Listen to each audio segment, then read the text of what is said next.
If you're somebody who takes care of the environment, you can only do it for so long. So one thing that you can do to help out is teach the kids. When kids can take care of the environment, it prepares for the future, and those kids can make sure that this island and other islands can remain beautiful as possible. Danjugan Island also offers classes for kids to be able to understand the ecosystem within the place. And it's called the Marine Camp. They teach children to love nature and in the future to be able to become ambassadors for nature and take care of not just the environment in general, but also share that knowledge with the people who need to know it. I learned from this really cool show called Green Living that the styrofoam is eaten by pawikans, and it makes them feel full. And they think they're getting nutrients, but actually they're just slowly dying, so it's pretty sad. We also got to experience collecting trash here in Danjugan Island, and that was cool because we didn't just collect trash and put it in a trash bin. We were actually made to tell a story about the trash. There once was a man named George. He put his hand inside the shark. He reached all the way inside the shark and he found this big pile of trash inside his throat. And the shark went. It was nice to see the kids cleaning up the shore, because you would think that environmental awareness is something just for adults, but you could see that these kids were very interested and could understand that just picking up pieces of trash will really make a difference for the environment. What that exercise helped us realize is that we do things unconsciously, but honestly, it could be as simple as someone not putting their candy in their pocket and it lands in the ocean. We were able to pick up some bottles that are not from here, they're from Malaysia. We share the same ocean, it's the same body of water, there are no barriers, so anything can really float from one continent to the next. So it forces us to be mindful that our actions have reactions, and those reactions can be very detrimental to the entire ecosystem.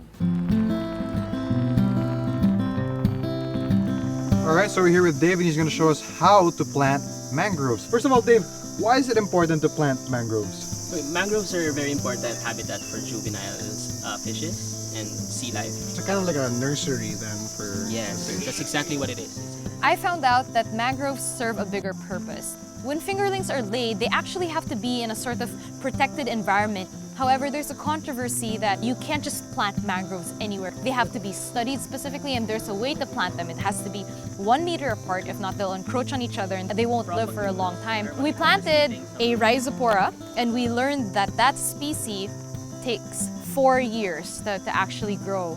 It just goes to show that you have to protect what's already there, because these things don't grow overnight. I feel like being here, my eyes were open to that sort of information, and I really want to share it more with my friends.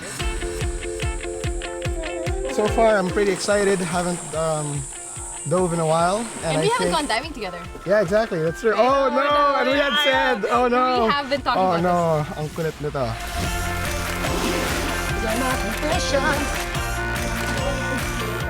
Being in Danjugan Island isn't just like a vacation, but it was more of a learning experience because it's a marine sanctuary. So the people that you meet around here are very passionate about protecting the marine life.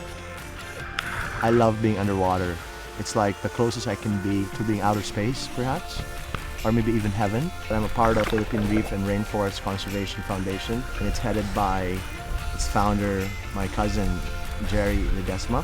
He and his contemporaries at that time saw the potential of the beauty of this place, not for money, but for the preservation of the environment and conservation of its marine life.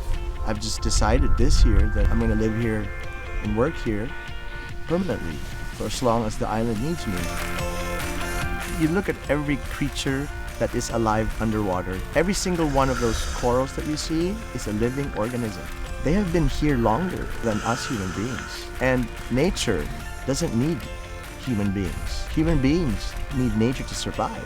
Being a scuba diver reminds me of that. All of this needs respect from us human beings, not just underwater, over land, over trees, sky, and that's my contribution to this planet. Not only me, but my children and their children, and hopefully the world will change and learn to respect that.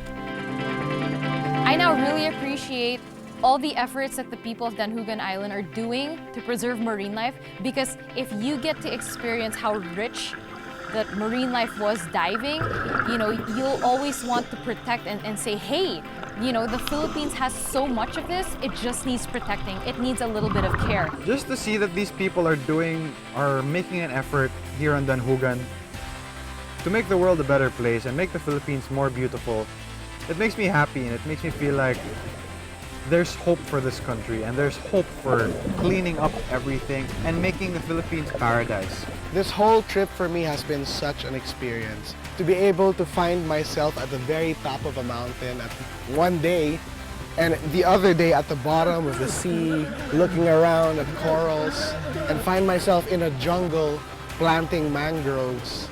It is such a beautiful spectrum of experiences that Negros has to offer. It's so nice to be around people who are very passionate about what they do, because being in the mountain, we were around very passionate mountain bikers. I met passionate people who love to do kali-kalian, and people here love the ocean, and I love the ocean, so I saw common ground with them. It was a great experience, but now I learned even more, and I want to take it a step further in trying to give back the way they give back to the environment.